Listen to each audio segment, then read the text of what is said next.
یہ قصہ ہے قرآن کا، یہ قصہ نافرمانی اور شرک پر اللہ کی عذاب کا، یہ قصہ ہے کسی قوم کی غرور کا۔ میں نے زمین پر جنت بنا لی ہے، کون ہے جو مجھ سا ہو؟ اور ہے وہ عذاب، ہم تو بہت طاقتور ہیں، ہمارا کون بگاڑ سکتا ہے؟ بسم اللہ الرحمن الرحیم۔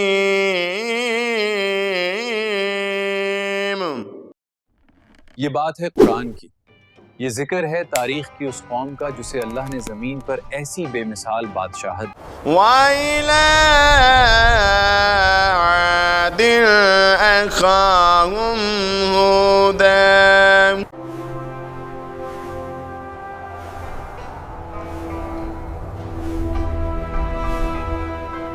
یہ بات ہے قرآن کی، یہ بات ہے سورۃ الاعراف، سورۃ حود تھا، سورۃ الشعراء تھا، سورۃ المومنون، سورۃ سمدۃ السجدہ، سورۃ الزواریات۔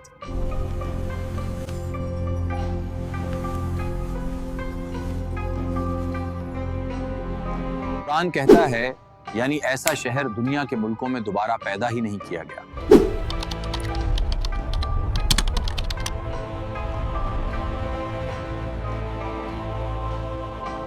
یہ بات ہے اس قوم کی جس کی بارے میں تاریخ کہتی ہے آرم تختوں پر بنا شہر تھا، قرآن کہتا ہے وہ شہر ریت میں دفن ہو گیا۔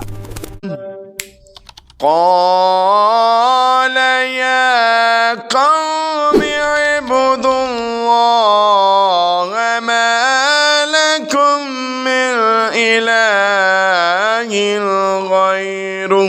طوفان نوح کے بعد جب زمین ویران ہو چکی تھی تو اللہ نے سام بن نوح کی نسل سے اس قوم کو عرب کے صحراؤں میں بسایا۔ چلیے ہم میپ اینیمیشن کی مدد سے اس قوم کی اصل مسکن کو، رہنے کی جگہ کو سمجھنے کی کوشش کرتے ہیں۔ قوم کہاں رہتی تھی، کس حال میں رہتی تھی اور کس جگہ عرب کے صحراؤں میں رہتی تھی، یہ ویڈیو آپ کو سمجھنے میں مدد دیں گے۔ قوم عاد کہاں رہتی تھی؟ یہ خطہ الاحقاف کہلاتا ہے، یعنی ریت کے لمبے ٹیلے۔ یہ احقاف کا ریگستان ہے، ریت کے لمبے ٹیلے اور وہ سرزمین جہاں قوم عاد کی اصل سلطنت تھی۔ یہ دنیا کا سب سے بڑا ریت کا ریگستان ہے۔ قوم عاد یہاں سے پھیلی ہوئی تھی۔ یہ ہے حضرموت کا خطہ، جہاں قوم عاد کی قدیم بستیاں آباد تھیں۔ یہاں بہت بڑے ستون، تجارتی راستوں کی باقیات، کنوؤں کے آثار، بڑی بستیوں کے نشانات ملے۔ یہاں کی وادیوں اور پہاڑوں پر ایسی ہوا کے نشانات ملتے ہیں جو انتہائی طاقتور آندھیوں کے اثرات سمجھے جاتے ہیں۔ یہ ہے اوبار، شسر کا علاقہ، ریت میں چھلا وہ کھویا ہوا شہر جسے قوم عاد کی تہذیب سے جوڑا جاتا ہے۔ یہ وہ علاقے ہیں جہاں قوم عاد کے محلات، کھیتیاں اور بستیاں تھیں۔ وادی برہوت، جسے عرب تاریخ میں جہنم کا کنواں کہا جاتا ہے۔ یہاں بہت بڑے ستون، تجارتی راستوں کی باقیات، کنوؤں کے آثار، بڑی بستیوں کے نشانات ملے۔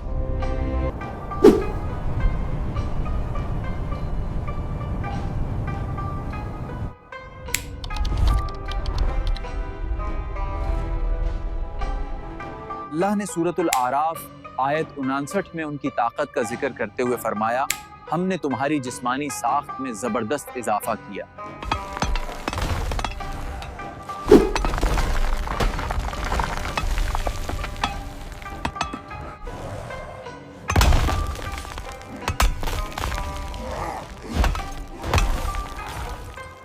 مفسرین لکھتے ہیں کہ ان کا ایک عام آدمی بھی اتنا قداور تھا کہ وہ سمندر کی گہرائی میں اتر کر مچھلیاں ہاتھ سے پکڑ لاتا تھا۔ ہم سے بڑا کون ہے؟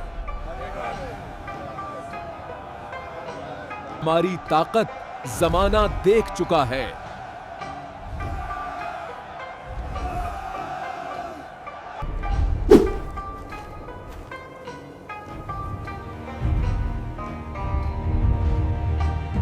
لیکن اس طاقت نے انہیں اندھا کر دیا.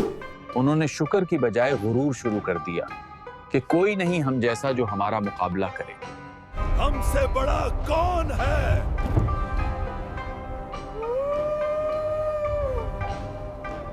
لیکن پھر شیطان نے انہیں بہکا دیا.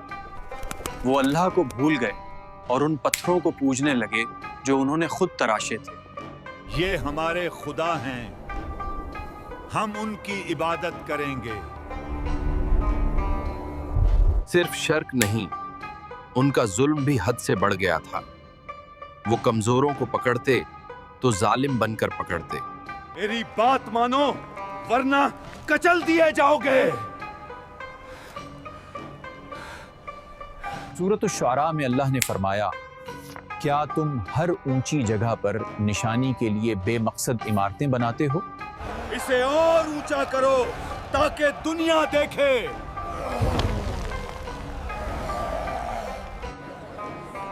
ہمارا نام امر ہوگا.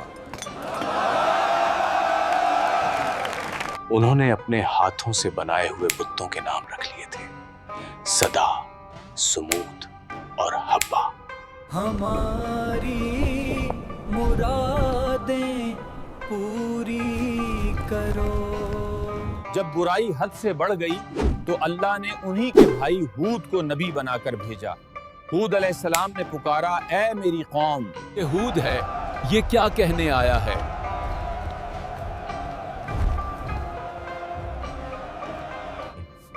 قوم کے سرداروں نے تکبر سے جواب دیا، ہم تو تمہیں اپنے جیسا بے وقوف سمجھتے ہیں. یہ ہمیں ڈراتا ہے. یہ تو ہم جیسا عام آدمی ہے. کہا اگر تم نے منہ پھیرا تو یاد رکھنا میں نے اللہ کا پیغام پہنچا دیا ہے.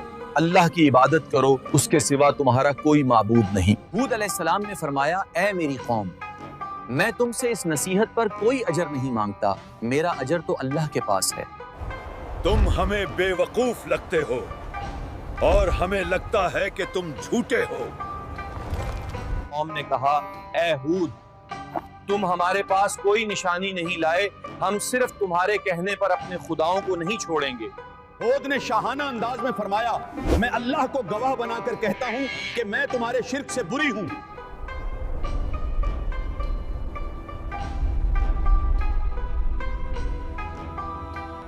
ہمیں لگتا ہے کہ ہمارے کسی خدا نے اسے پوری طرح پکڑ لیا ہے، اس لیے یہ بہکی باتیں کرتا ہے. جب دلیل کام نہ آئی تو انہوں نے اپنی موت کو خود آواز دی. کہنے لگے اگر تم سچے ہو تو لے آؤ وہ عذاب جس سے ہمیں ڈراتے ہو. ادھر ہے وہ عذاب. ہم تو بہت طاقتور ہیں، ہمارا کون بگاڑ سکتا ہے. یہاں 3 سال تک بارش کا ایک قطرہ نہیں برسا. ان کے سرسبز باغات سوکھ کر کانٹا ہو گئے. پھر اللہ نے ان پر آسمان کی دروازے بند کر دیے. 3 سال بارش کا کوئی قطرہ نازل نہ ہوا. تم الا مفترون. کیوں بارش نہیں ہو رہی؟ کیا ہمارے دیوتا ناراض ہو گئے ہیں؟ حضرت ہود علیہ السلام نے دوبارہ وضاحت، استغفار کرو، اللہ آسمان سے تم پر موسلا دھار بارش برسائے گا اور تمہاری طاقت کو مزید بڑھا دے گا. تمہاری بات نہیں سنیں گے، جاؤ یہاں سے.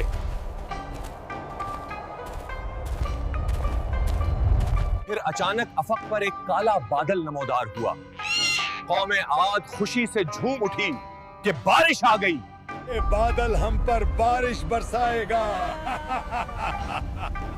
ہماری پیاس بجھائے گا. وہ لوگ خوشی سے ناچنے لگے کہ یہ بادل بارش لایا ہے. مگر ہود علیہ السلام نے فرمایا نہیں. پھر ہوا چلی، ریحاں سرسرا، ایک ایسی ٹھنڈی اور تیز آندھی جس کی آواز سے کان کے پردے پھٹ جائیں. قرآن کہتا ہے وہ ہوا انہیں ہوا میں گھماتی اور سر کے بل زمین پر دے مارتی. ان کے سر جسموں سے الگ ہو جاتے اور وہ کھجور کے کھوکھلے تنوں کی طرح پڑے رہ جاتے.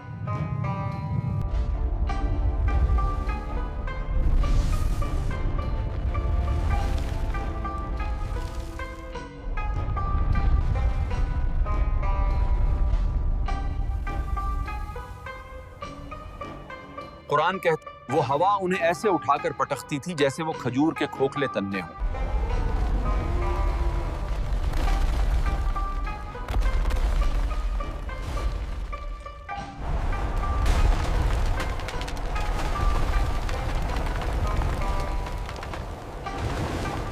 قرآن کہتا وہ ہوا انہیں ایسے اٹھا کر پٹکتی تھی جیسے وہ کھجور کے کھوکھلے تنے ہوں۔ یہ کوئی 1 گھنٹے کی بات نہیں تھی، اللہ نے اس ہوا کو ان پر مسلسل 7 راتیں اور 8 دن تک مسلط رکھا۔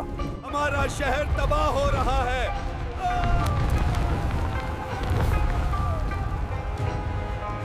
جب 8ویں دن آندھی تھمی تو وہاں سوائے ویران مکانوں کے کچھ باقی نہ تھا۔ وہ قوم جو اپنی طاقت پر ناز کرتی تھی ریت کا ڈھیر بن گئی۔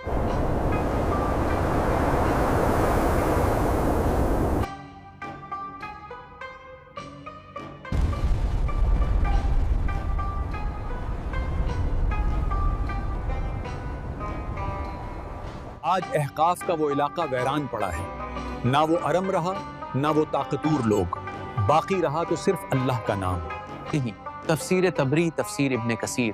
قوم عاد کے بادشاہ شدواد بن عاد نے ایک عظیم شہر بنانے کا فیصلہ کیا۔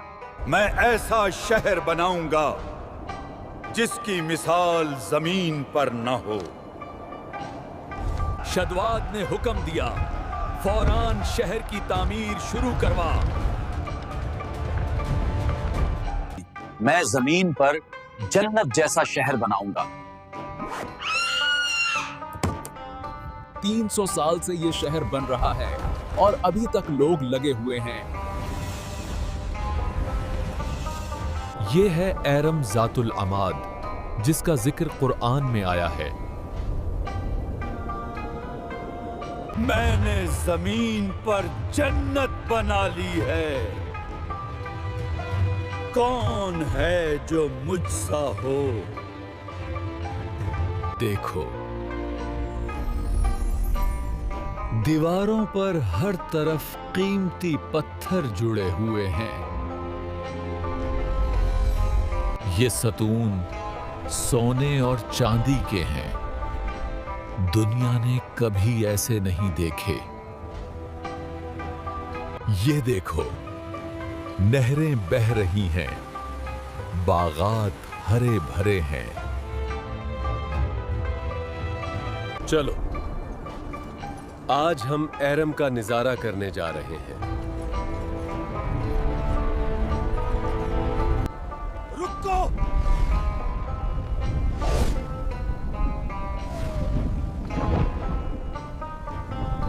سب سنبھل جاؤ، یہ ہوا ہمیں ہلاک کر رہی ہے۔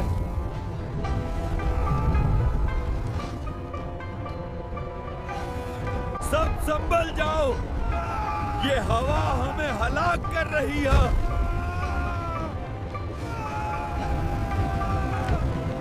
ایرم ریت میں ڈوب رہا ہے، سب کچھ ختم ہو گیا۔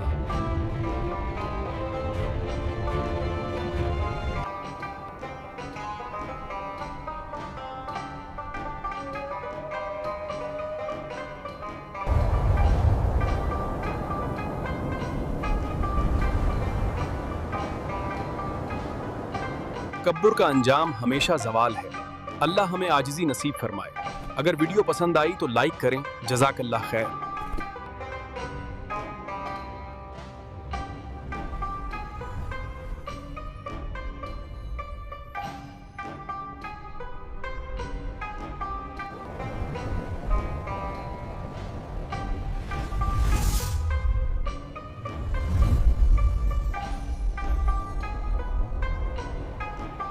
اگر کوئی غلطی یا کوئی کوتاہی ہوئی ہو تو ہماری رہنمائی کیجیے۔ آپ کی رہنمائی ہمارے لیے راستہ ہدایت ہے۔ اللہ آپ سے راضی ہو۔ تکبر کا انجام ہمیشہ زوال ہے۔ اللہ ہمیں عاجزی نصیب فرمائے۔ اگر ویڈیو پسند آئی تو لائک کریں۔ جزاک اللہ خیر۔